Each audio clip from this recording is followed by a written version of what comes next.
Hello, this is your virtual life coach, Michael Lewis.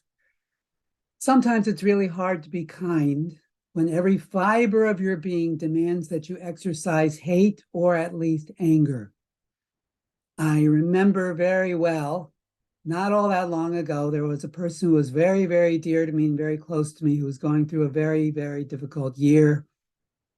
His head wasn't quite right. He had a traumatic brain injury that was undiagnosed until it was too late.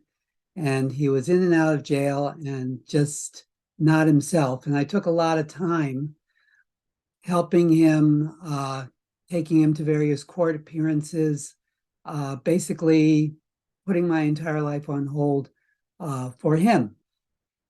We finally got him through the last batch of troubles that he was through, and we got him set up in a living space and so forth. And I was calling him up just to see how he was doing. And he answered the phone. He knew it was me.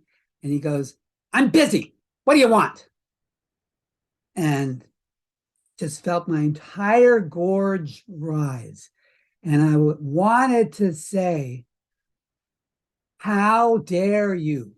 I've given up my entire life for the last year doing nothing but care for you, tend for you, do things for you, and so forth. And this is the payment I get back." And I was just going to blow up at him. But fortunately, I had enough presence of mind, and I counted to three.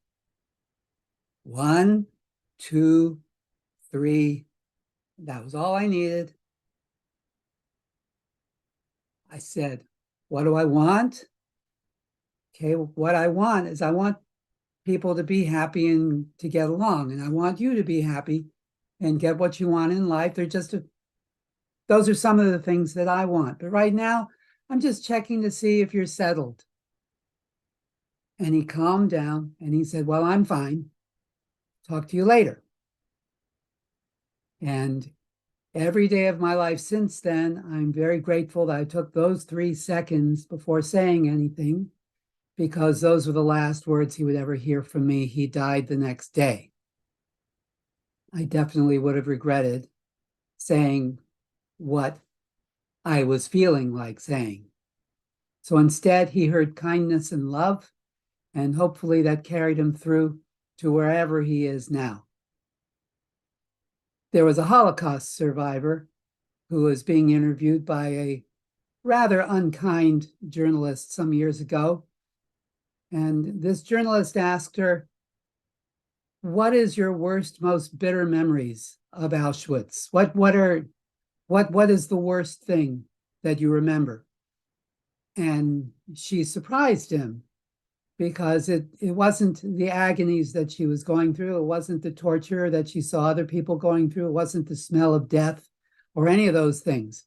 The things that stuck in her mind, the one thing that stuck in her mind as her most bitter memory, was the angry words that she shouted at her little brother as he was loaded onto the cattle car. She was mad at him that he hadn't tied his shoes, and she yelled at him. She never saw him again, and those were the last words he'd ever hear from her. And that is what stayed with her every day of the entire rest of her life. You'll never know what the future will bring. You'll never know what impact on others and on you your thoughtless or thoughtful words will have. So count those 3 seconds.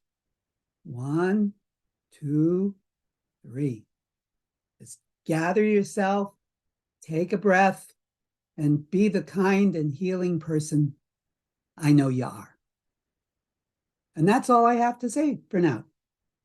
So until next time, love each other, take your vitamins, observe posted speed limits, play nice, and never lose sight of who you are. Never, never, never lose sight of who you are. So long for now.